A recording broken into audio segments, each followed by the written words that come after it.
you can hear the amethyst kind of twinkling. I'm currently in creative mode since we're trying things out. So we're going to fly. Fly.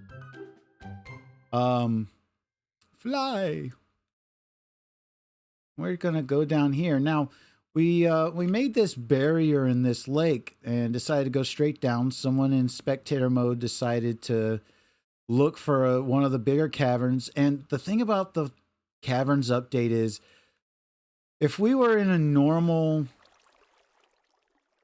game,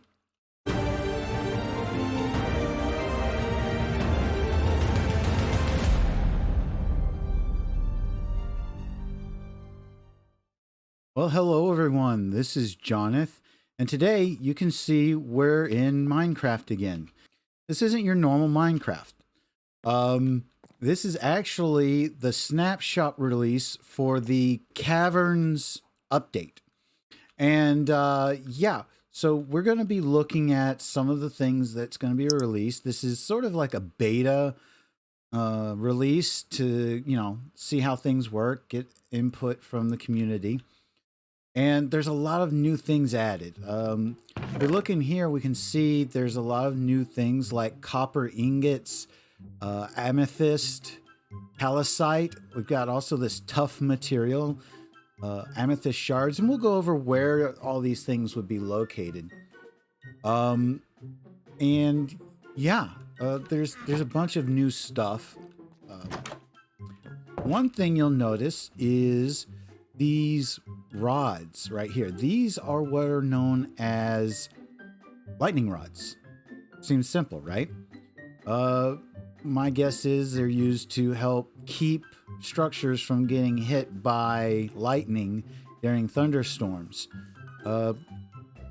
Currently, I am also inside the Warren server.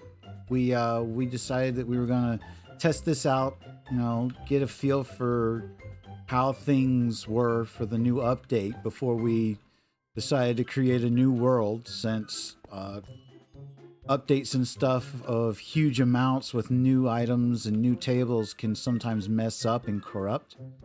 But you can see right here, I think this is like basalt or black stone and amethyst in the checkerboard, and it's really cool. And if you listen very closely, you can hear the amethyst kind of twinkling. I'm currently in creative mode since we're trying things out. So we're going to fly. Fly.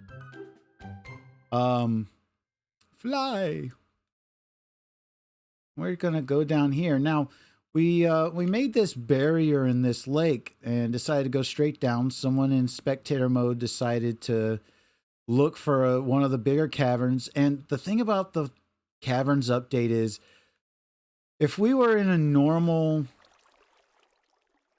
game, looking at my coordinates, yeah, we would be looking into right about here would be the floor. This is where the floor would be. This is where a lot of the bedrock, which cannot be mined whatsoever. And I'm gonna switch that off. And now the floor is down here. And I can prove that fact because there is bedrock down here. You can actually, if you look down, you can see right in here is some bedrock. Members of the Warren have started putting together a lot of different things. This is the warped wood from the Nether, mixed in with some of that amethyst with the crystalline shards on it. And this is called budding amethyst. It creates these amethyst clusters, which can be mined, mind you. You saw that earlier. Now, here's the other thing about the copper. It actually oxidizes. You can actually put down what is called a waxed copper. If we go into the creative inventory, we can actually scroll down and look at it. We have this waxed copper block, and it will not corrode. It will not turn green. You could literally, I didn't think about this until earlier, you could literally create the Statue of Liberty and it would oxidize to the correct color.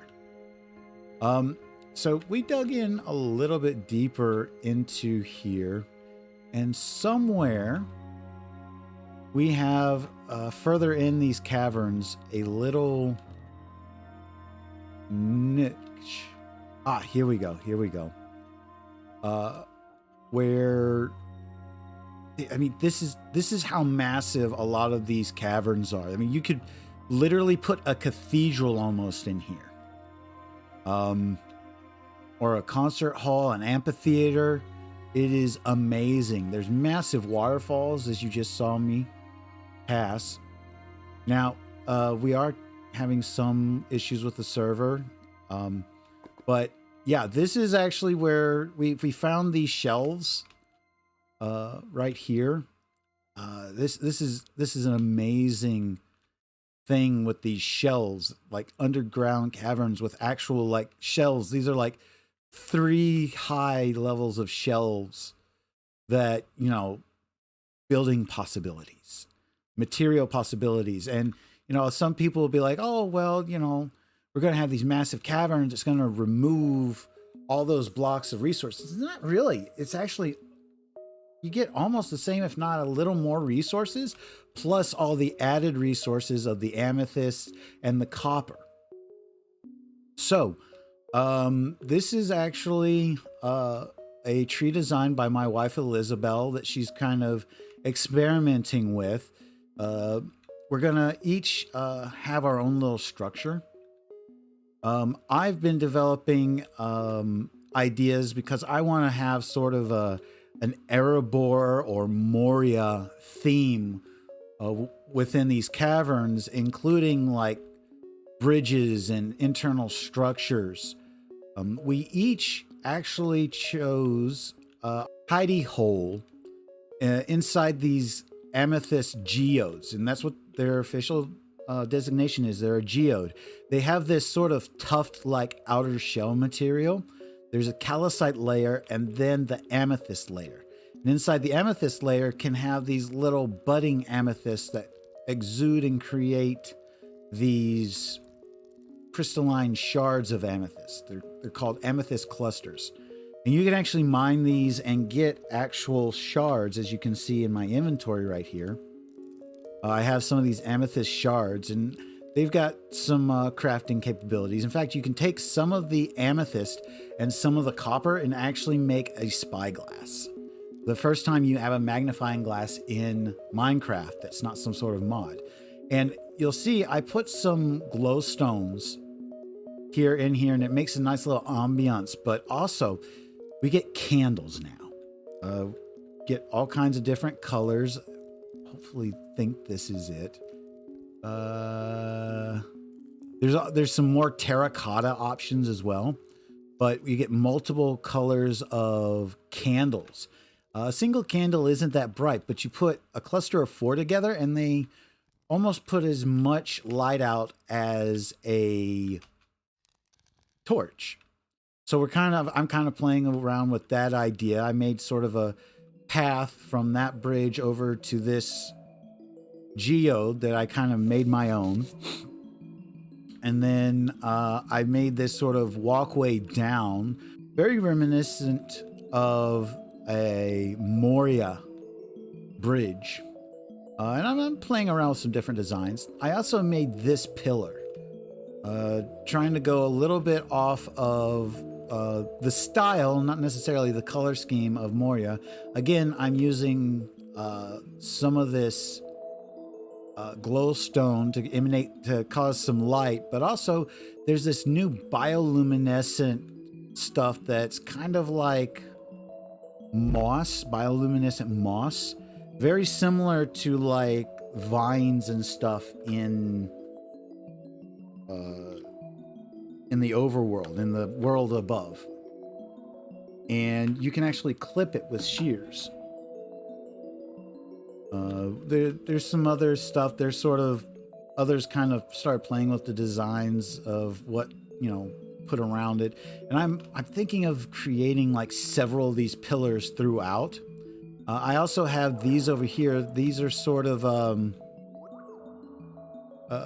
earlier version of a shorter one. It's not quite as nice looking, partially because of yeah, just how short this pillar is. Didn't leave a lot of room for aesthetic, but I'm working on it. Now here's a little better look at the copper. And this is literally copper. It's got that moss on it, but it's also weathered. It's got that oxidized look to it. And you can see this down here. This is, I can't tell if that's the bioluminescence or if that's the, I'm pretty sure it's the oxidation. And then in here, we've got a lot of that wax keeping the color. This is Captain Noble's structure. He had this idea of building a mansion similar to what you would get in a normally generated jungle biome. But as he was building it up, it kind of dawned upon him and a few others that we build this, it could be sort of our community center to where we can put like crafting, storage, and beds for the interim when we actually do build, because we're probably going to be strictly survival at that point. So having a singular building that will act as our main base until we get enough resources together to actually make a full-on like actual community, build our own bases and whatnot. Another member of our community, Time, built this, and you can hear the music. They've changed a lot of things. The background music is incredible, but just for the idea of, okay, here's a portal so that we can think of how far away from the general area to make a resource grab spot for the nether itself. Underneath, Joannie-chan put together sort of a mini, see if I can get a good angle without actually, yeah, a little mini maze. And she actually also built another one a little further off over here, just to create a cool little maze. This is Time's area. He's kind of in the middle of building something. He's got interesting wizard's tower idea he wants to. We also thought of this cool idea, having lava inside cauldrons as a light source. Again, that dwarven underground theme. It's amazing some of the stuff that we're thinking about doing, and we're literally thinking of having our community underground. Far over here, and this I might accelerate, I might not, but over here in this little area, Joannie-chan is also building what is to be her quote-unquote house. We kind of call her our resident bard. Beautiful voice, very good at creating parodies, and she literally made it into eighth notes. Wonderful ideas, cool stuff for a fresh start. Everyone's kind of coming up with their own thing. But yeah, that's a quick look at some of the many things dealing with the Caverns update. Really glad that we've got all these ideas floating around and the possibilities being massively increased because of this. So yeah, we've gotten over a little bit of everything that we thought. So thanks for watching. If you enjoyed the video, please leave a like, subscribe, leave a comment below, and we'll see you in the next one. Thanks very much. Stay blessed.